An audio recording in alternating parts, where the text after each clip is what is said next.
Thank you for tuning in to Power Sports Strategy. I'm David Archibald, and today I'm super excited to have my special guest, who is Joseph Perucca, who is the General Director of GV in Vietnam. And GV, as most of you might know, is producing several accessories for motorcycles and apparel for riders. He has over 70% of the OEMs as his customer, building saddlebags and other accessories under their brand name. Now, we all know what the supply chain issues we're having now. And I wanted to bring in Joseph today because he has a lot more insight than the average person does, and he's one of my customers. So I want to pick his brain a little bit about what's happening in the supply chain, what's happening at the factory level when they're producing these items that we use in our power sports industry. And also talk to him a little bit about how he perceives what a dealership should do when it comes to customer service. All right. Now, Joseph. Good afternoon, and thank you. Thank you for having me here. It's a pleasure, both as a professional level and, of course, both as the knowledge which we both share and the understanding which we have for the industry. Yeah. Is indeed extremely tough moment for everybody which is involved within the motor industry. We are lucky in some respect because there has been, of course, area which have suffered far more than what our industry has during the COVID time. But there is no doubt that the way that we operate today and the way that we are required to operate under this condition has changed drastically over the last 2 years. GV has the lucky position of having a production site which are dislocated throughout the world. We're operating from, as a manufacturer, from 4 different continents. As a distribution, we're operating in over 95 different countries in the world. So we have the advantage of getting a first-hand and a first knowledge of what's happening around the world. And of course, we can compare from part of the world to other part of the world in order to adapt our facility and our work so that we can try to satisfy whatever is the demand which arises at the time. COVID has, more than anything else, has created an uncertainty which starts from the end user, first of all, and then go and amplify step by step toward the chain of supply. I was talking this week to one of our largest markets in Southeast Asia, which is Philippines, and there was a comment which actually made me laugh. And our importer said, "Joseph, what can I do? Yes, we can go out, but we cannot do more than 5 kilometers from home with a motorcycle. Who's going to use saddlebag and luggage if I can only do 5 kilometers?" And that is the starting point from end user. And then, of course, from there, it amplifies and getting bigger and bigger and bigger. Of course, if the end user doesn't buy, the importer doesn't buy, the production doesn't move, the cost of transport become more complicated. Clearly, there is a very difficult moment for all the OEM factory. We are lucky because we supply and we operate with a great majority of the OEM companies, and they all suffering the same issue. You know, then when you build an item which is composed by so many different components, so many different parts, and you have a chain of supply which is, you know, is going to be in the million, then it's just enough for one of them not be able to fulfill, and your entire production is coming to a halt. In our own particular case, is depending on the area we operate, we suffer different problems. A factory has divided in three different areas, which is the plastic, the metal, and the soft material. Vietnam, in this case, it is related to soft material. So in Vietnam, we're producing soft luggage. Where in plastic, when we're producing any of our major items, we have almost a totalitarian control in respect that we, as a factory, we are able to starting from the conceptual design of the product, to the technical design, to the R&D development, to the manufacturing of the mold, to the injection. The only thing which can bring us to a stop is the lack of raw material. Luckily, being plastic and being petrol, that still move and is still ready available. When we move into the accessory, which are the part attached to any of our item, then of course, like everybody else, we need to rely on outside supplier. The outside supplier could be the zip for a jacket or the zip for the bag. We don't manufacture it. We purchase it from various factories around the world, depending on the location. And we all been suffering clearly the difficulty to receive the item. Mm-hmm. In addition, there is also an issue of quality. We have a very strict quality control on everything we do, and most OEM company will have, the same system which they need to follow to the letter. In a moment whereby most of the buying which is happening is done in urgency, everybody needs something today, there is the possibility then the quality control from some of the minor supplier can change. And that is creating an extra cost, an extra potential delay, because when we receive the item, if the item doesn't fulfill our quality control, then we are back to square one. And I think almost every factory in the world, in the motorcycle industry in particular at the moment, this problem has become the major problem which we're facing on a daily basis. Yeah. We hear a lot about the chip shortage, the chip shortage in the electronic side a lot, but we don't really hear about any of the other issues that are out there, and these are the things that, I wanted to talk to you about. The chip shortage is all over the news all the time, but there's so many other moving parts to get an actual item assembled and shipped into a dealer's hands. Absolutely. Today, it is unthinkable for any manufacturer to consider then everything is produced in-house. And at any item which you can think of in our industry, let's talk about motorcycle, one motorcycle can have at least 3 continents involved in the building. Yeah.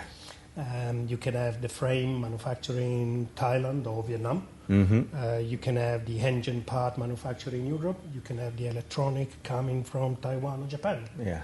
Now, at any of that stage, because COVID, it has not been something which it came out and it was globally immediately. In all effect, Asia currently is suffering the same situation which Europe suffered 1 year ago. Yes, yeah. The problem is then last year, myself as a manufacturer, I received components from our main manufacturer in Italy, and there was a period which I couldn't get it. Why? Italy was shut down. Yes. We couldn't get the part, therefore we couldn't finish the product. Today is the opposite. Italy requires certain item from us, which we've been closed down for 2 months, yes. So they cannot get it. Now, if you go to a motorcycle manufacturer, that problem is automatically multiplied by 3, by 4, by 5, by 10. So, yes, the chip shortage, it is undoubtedly a problem which everybody is suffering, and it is very well known. I would say then, adding to this, there is another 30% of the chain supplier, which for one reason or another one, has reason to delay or to not fulfill the order of the major OEM or the customer himself. Yeah. Because it is a chain which it can have so many different passages, and only one of that passage is enough to stop the entire system. Yeah. We ourselves, we work in, let's say, on a season, motorcycle. In the great majority of the developed market, it is a seasonal work.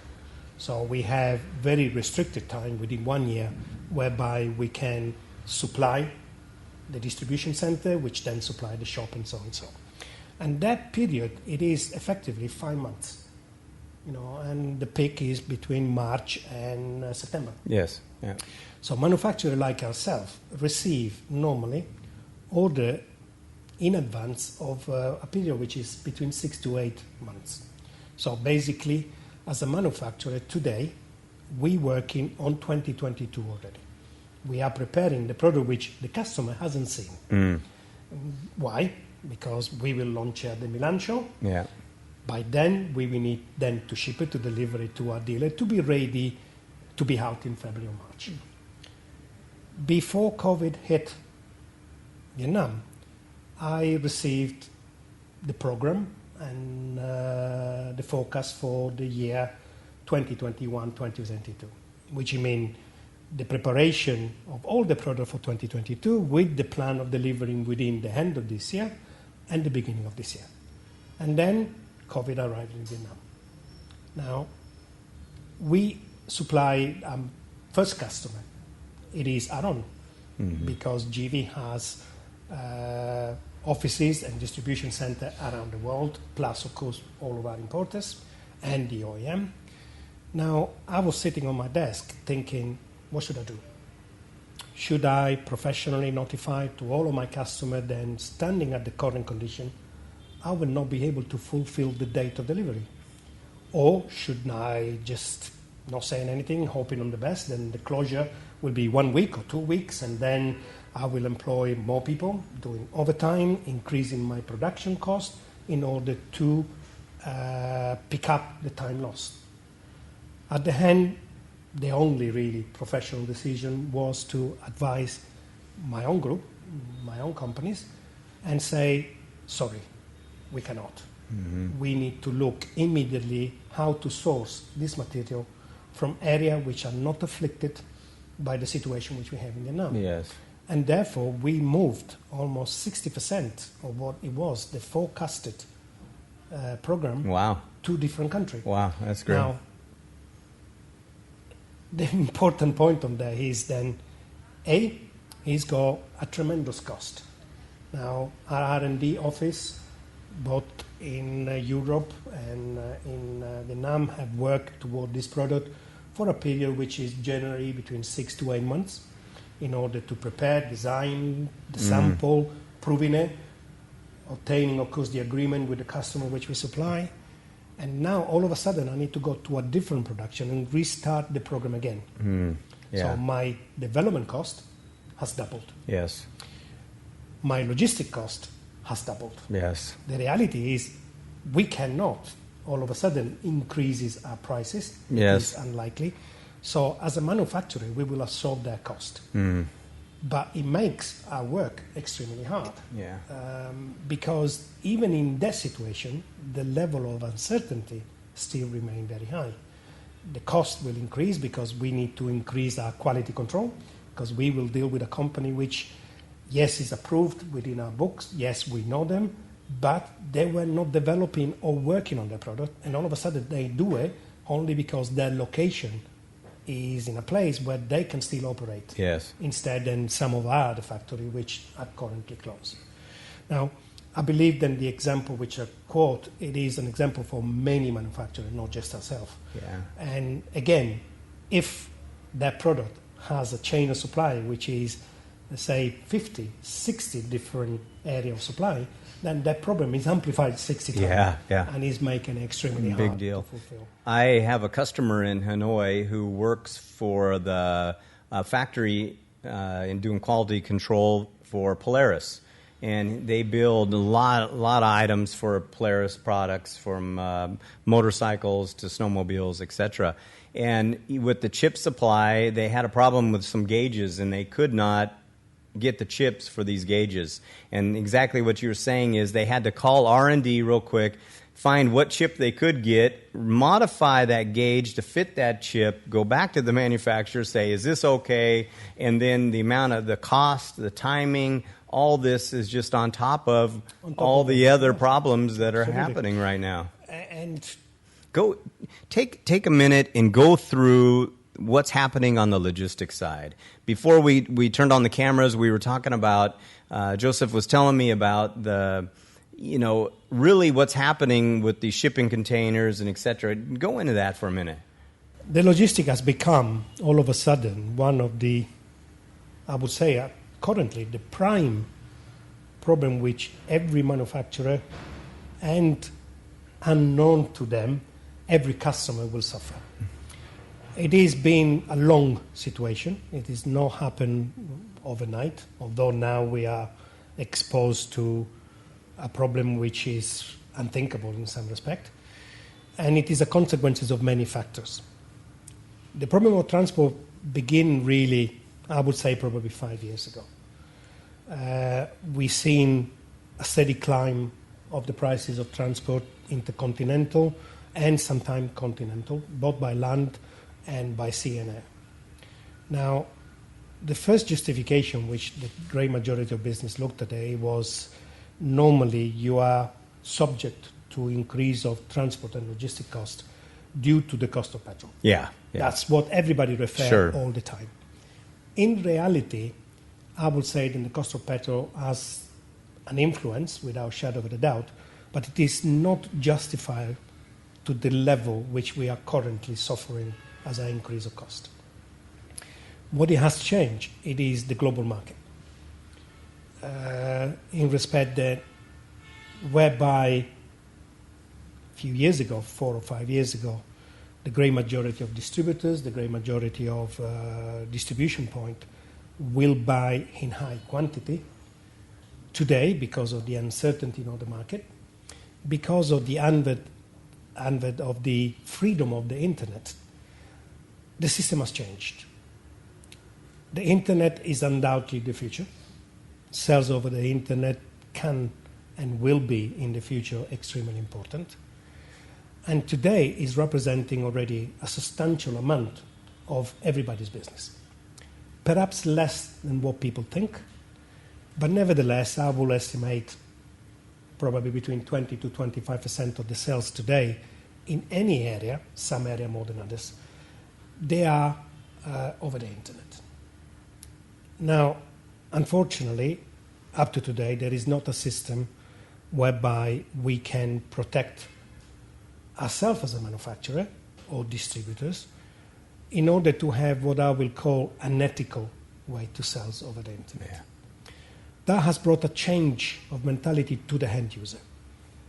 You know, you are in Vietnam, where we pay incredible amount of taxes. Lots of tax. and it is a point which myself very often I've found discussing with our R&D department in Italy. I'll give you an example, which is actually bring me back to the cost of a few years ago, we had a complaint from one customer in Japan.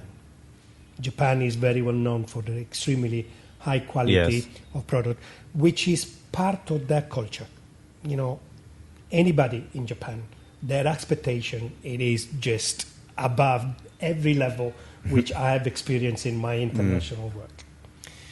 The complaint was about one of our most expensive products. I then sit down with our engineer in Italy and I said, sorry, but I know Japanese can be difficult, but in reality, the customer is right. You can say to me that this product was designed for that particular use, but it's failing. Now, the engineer gave me an answer which made me think a lot. And he said to me, Joseph, sorry, you're talking rubbish. And I said, why? I said, okay. We decide through a market campaign to design a particular product. The first thing we're looking at is where to put the product and to what price level. Now, when we're pricing that product, we are making sure that our standard, it is at least 15% above what is the price value of the item. Yeah. So if we produce an item which is worth $10, our expectation is that that product will have the quality, the standard, the level of construction, the level of lifespan, which is around $12 to $13. Now, but when a customer in Japan or in other country, because that of course affects everybody, receive that item, which is got a value of $10, but because the item arrive in the market subject to 30% of cost of transport, 5% of cost of logistic, 20 to 25% of cost of tax, the item is no longer $10. Yes, exactly. It is $18. Yes. Now, you as a customer, what do you expect? To have paid $18 and having a $10 item, or to have an $18 item? Yes. the customer correctly, myself included, will expect that if I go out and I spend $100,000, I want $100,000 of value. Yes. But from the manufacturing point of view, that cannot be happening because that item was constructed for 50,000, not for 100,000. Yeah. So where is the level?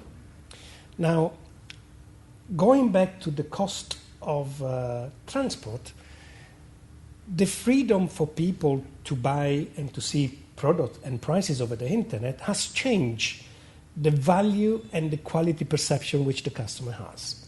So all of a sudden, our entire world changed from doing reasonable value and reasonable volume to creating a system whereby we are selling more one. Yes.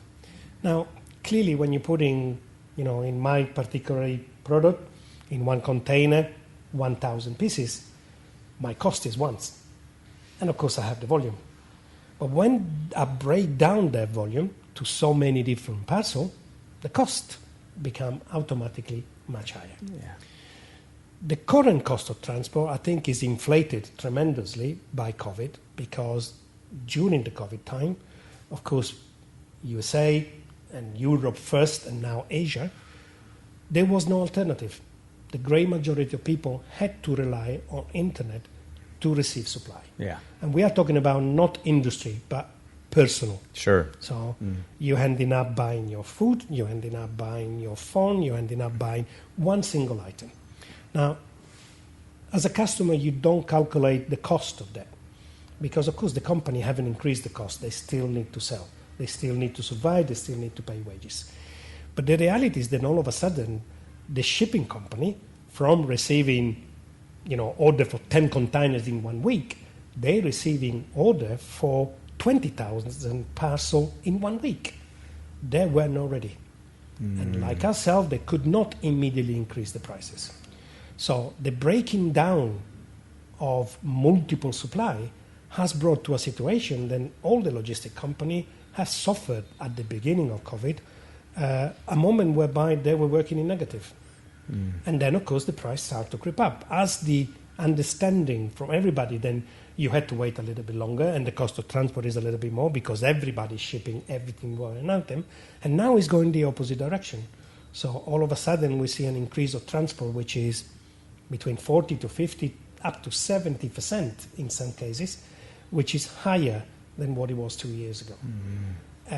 It's a combination of many factors which have brought this to this. How long is going to last? I'm afraid, I think we will suffer this for at least 1 more year. Yeah. The system will not change. COVID is randomly hitting the world in different areas. The problematic of being able to maintain supply is still there. The changing on the demand from the customer. Ourselves, we found in a position whereby all of a sudden we get the customer say, I need the goods and I need it now. There is no timing, no planning, there is no forecast because everybody is reacting to a situation which is uncommon and uncertain for everybody.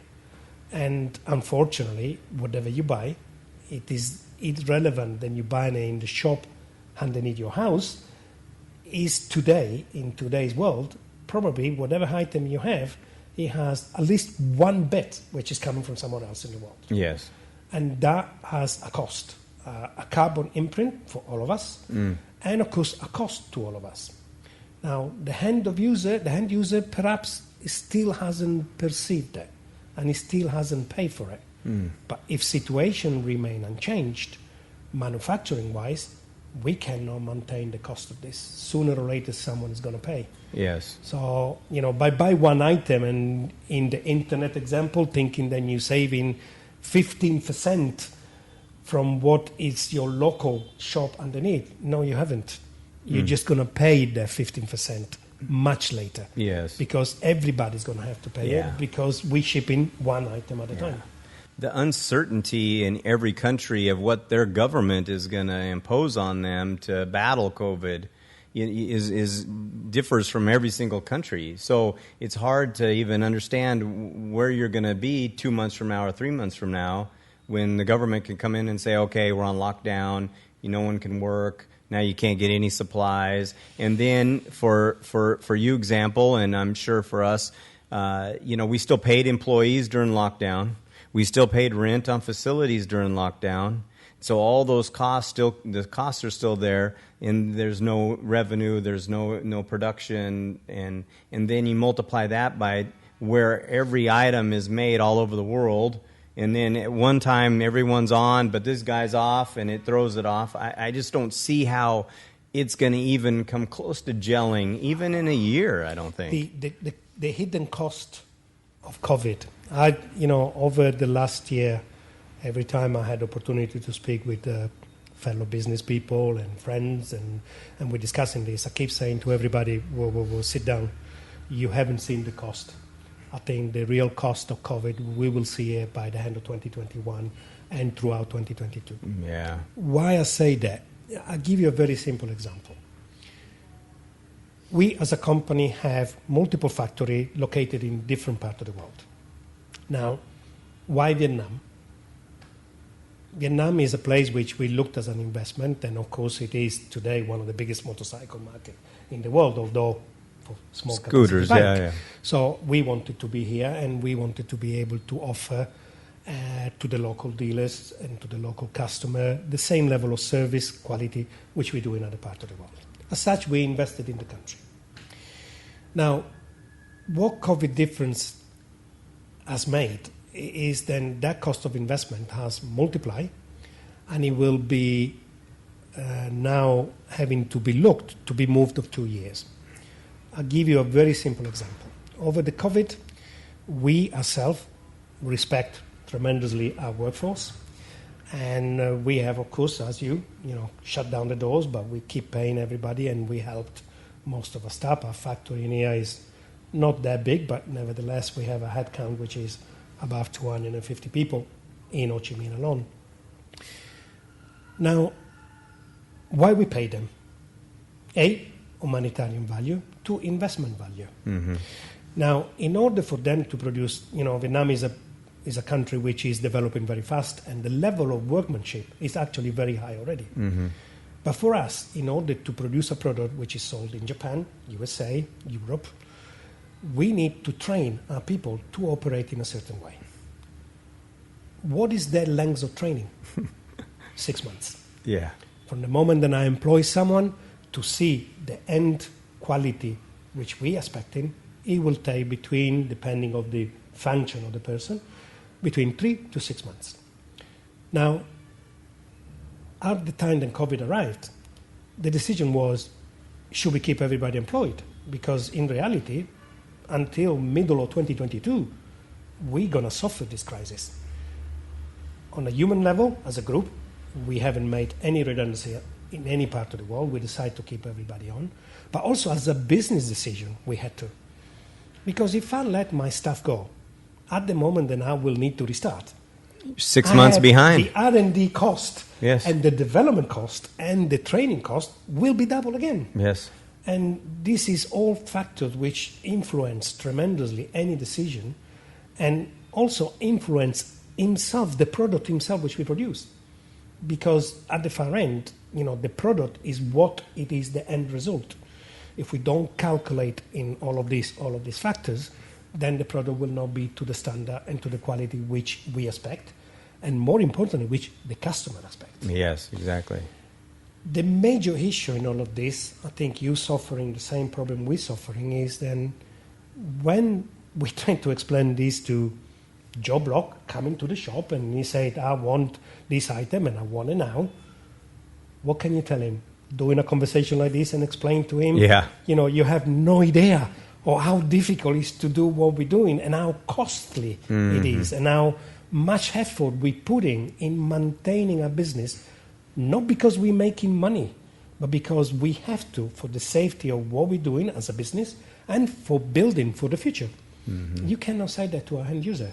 No. So very often you ending up being accused of not being professional, because there is, I've looked at the internet and I can buy it in there for this amount and I will get it tomorrow. And I'll get to the stage now, then I say, okay, please try. Yeah, yeah, exactly. Because at the far end is the only Yes. answer you can give without being offensive. You know, we have reached a point, and I think it's going to be this way for a while, as our customer-facing staff, they have to focus on selling what they can see. If it's here, then that's what the customer can buy now, and that's because there's no, hey, yeah, we can get something in a couple weeks, or I'll have that bike coming next month, or whatnot. It's all off the table now. I just come out from a personal experience, which is an example of this. As you know, I had a motorcycle accident this year. Yes. My first major break-in. And I need to do some rehabilitation to my knee. So I decided to go out and buy a serious indoor bicycle. Okay. Now, in Vietnam, there is 12 different companies, some of the biggest in the world. I'm not going to mention the name, but there is one, an Italian company actually, which is recognized to be number one in the world of gym equipment, which I have a personal contact on. So my first call was for them. I said, I want to buy a cycle machine. We are talking about a $2,000 item, Yes. not a cheap item. Yeah. Okay? We haven't got any stock. Okay. I said, well, can you get stock? Cannot get any stock for another 6 weeks. So by that point, I end up, like everybody, go on the internet and start to search. Now, I contacted 14 different companies to buy a bicycle, and that was 2 weeks ago. Yeah. Now, myself, my wife, and one of my assistants helped me out to do all of this because of languages. Yeah. I still haven't got a bicycle. Yeah. Everybody's advertising on the internet, Amazon, Tiki, and all the various big portal. Yeah, delivery, 24 hours. Yeah. No one has got the item in stock. Yes. And it is not a technical item comparing to a motorcycle. Correct, yes. But you still cannot get it. Yes. It's just crazy to think about it, Yeah. but this is the current situation. Yeah, there's been so many of these type of items that went from nobody cared that much to everybody wanted it now. And then that's all, rubber band pulled that type of business into a whole nother rush, try to find something, and the suppliers aren't ready. It just snowballs. It just goes, Absolutely. It's just Absolutely. out of control. I believe that there is always a ray of sun in a cloudy day. And I think perhaps what COVID, the only way that I can look at it as a positive factor is then COVID will, in a long term, make a difference because it will bring again attention to people which have dedicated their business and are fulfilling within their ethos as a company, as a business, as an entrepreneur, the service. Mm-hmm. Now, it's quite funny. I see people then, after 2 years of buying over the internet and, receiving reasonable or poor or good service level, it doesn't matter. All of a sudden, they missing what is the human factor Yes. of a business transaction. Yeah. It is very nice to click a button to buy an item, but it's also very nice to put a face, a character, a personality, someone which can guide you. Yes. Not because of what I read in Google, but because I have lived the experience tangibly with my hand, with my use, Yes. and I can pass it on to you, not by video, but by talking to you and showing you. So I think all of this we will see in the future to come are coming back toward the quality of service. Very often in developing country, I'm sure you suffer this as much as we do. Whenever you are in a development stage, there is the possibility of people starting businesses very easily. It is much easier to start a business in here than what it will be in USA or Yes. what it will be in my country. Everybody can do it, and everybody will do it. This is part of the culture. It's the culture local here, culture. for sure. It is one of the biggest things to retain good stuff. Yes. They're always thinking they can do it Yes, themselves. yes. Because in here it's easy Yeah. comparing to your country or mine. Yes. And it is natural. Everybody has to evolve. But the reality is then when we're talking about the real level of service which people are accustomed and they receive, it is by far and indeed much lower than in a country where the average businessman has 10 years of experience. Yes. 15, 20, Yeah. 25. My case, unfortunately, 35. I laugh very often when I see advertising open since 2005. Yes, oh yeah. Whoa, you are nobody. Yes. That's not an experience. You're still learning. Yes. But that it is development and Yeah. improvement of the system. I believe then the effort which I'm sure you place and we place in trying to change that and to show what the real word service mean and how do you attach the word service to a business entity, which at the prime goal is to make money. Yes. It is something which to us it is natural. It is within the ethos of why we are in business. We are not just there for the money. We are there to build an entity which is going to be a long-lasting entity. Yes. And to continuing and to succeed. Today we're selling Apple. In 10 years' time, we will still sell that Apple. Yes. The apple will be bigger, will be greener, will be different, but it was still an apple. Now, in development country, today I'm selling apple. All of a sudden, everybody's selling apple, so today I'm selling oranges. Yes. And by doing that, the amount of knowledge which there is toward each of this individual product and the amount of service which I will provide for that product is automatically diminished. That's right. Things change. As you know, I have 25 years in Asia, not just in Vietnam, and I saw country going through the process of changing. And of course, they will change without shadow of a doubt, and things will improve, and hopefully give to everybody the possibility from the end user to receive a better service. Yeah. And for us to be understood in what we are trying to achieve when we're trying to explain to a customer, yes, this can be done. No, this cannot be done. It is not a position stage. It is really an understanding of what can be done because of our unfortunate situation of having lived this for long enough to know it. I think that's going to be the difference in the positive side. On that topic, I want to ask you a question. As a consumer, a motorcycle customer, through your eyes, what are you looking for from a dealership? Like, obviously, not just buying the bike. It's more than that. Through your eyes, give us an idea of somebody that's been in this industry for a long time, intimate with every type of motorcycle because you guys have been designing and building parts for OEMs for these bikes. So your level of maybe demand may be higher than the average guy, but I'm interested on what you look for. I believe, I have been sitting in the saddle for a long time, and I had the fortunate position of being able to use many different brands of bikes, sometime at the same time. What do I look for? With the understanding which I have of the industry and with the facility of being able to source and really read between the line of who I'm buying from, the first thing I look, it is the personal touch, is the personal service.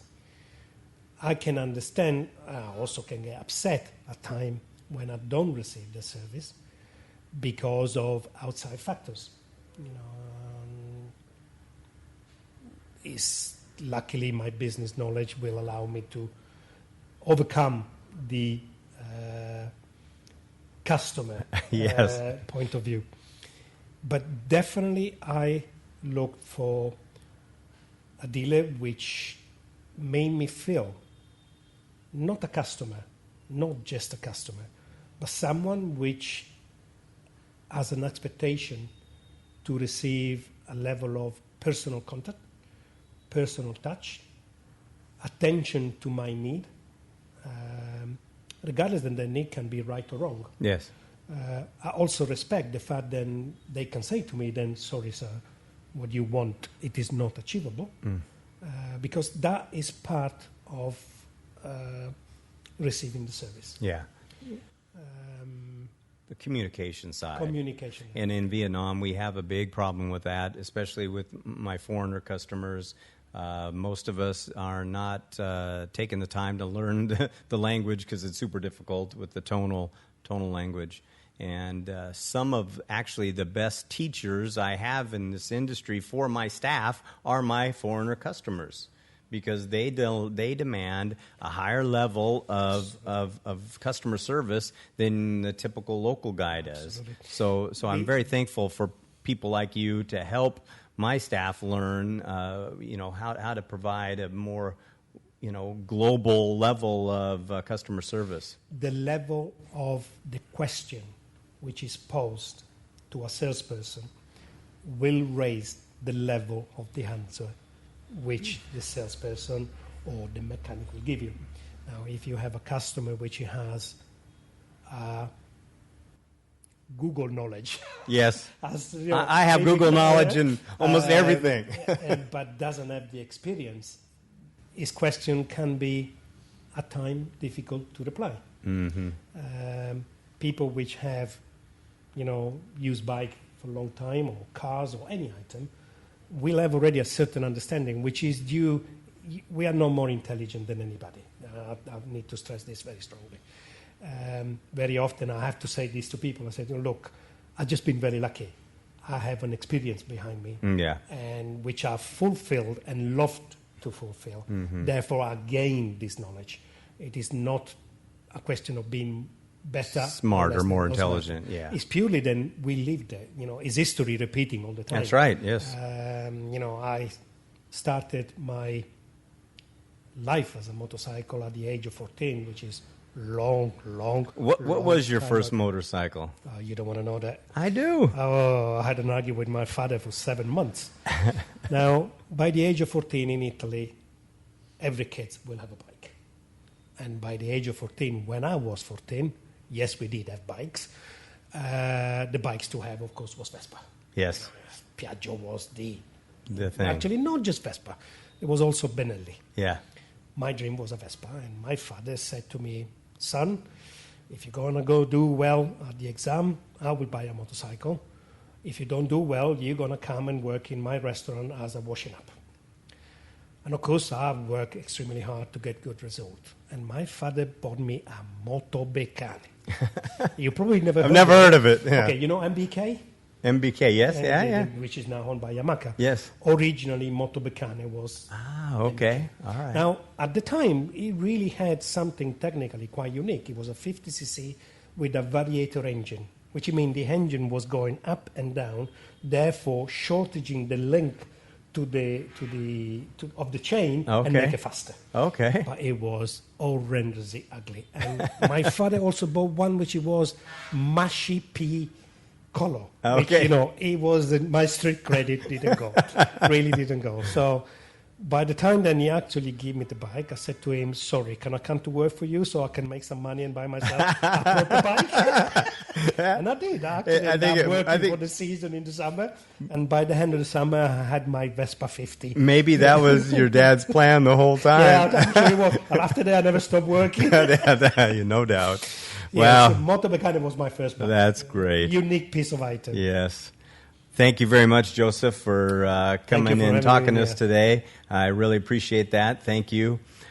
Super happy that Joseph could come tell us a little bit about what's going on in the supply chain problems around the world. He has firsthand knowledge in that as he deals with that every day.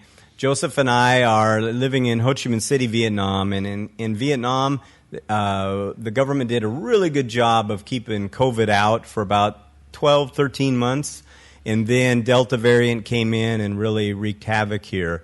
And many items are made in Vietnam that are supplied all over the world from, Intel has a huge factory here. Of course, Nike and Adidas.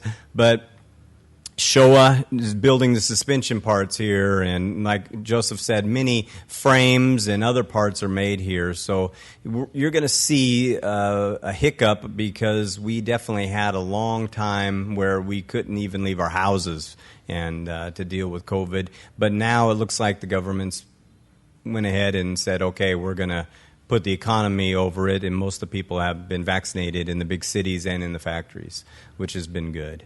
So thanks again, Joseph, for coming in today. Thank you. I will put Joseph's contact information in the description box below. Feel free to reach out to Joseph if you have any questions on anything, or he can give you some insight on what's the best bags for your motorcycle.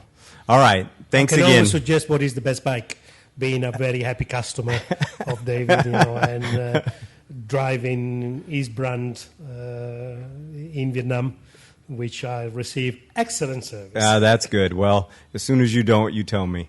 All right. Thanks again. Thank you.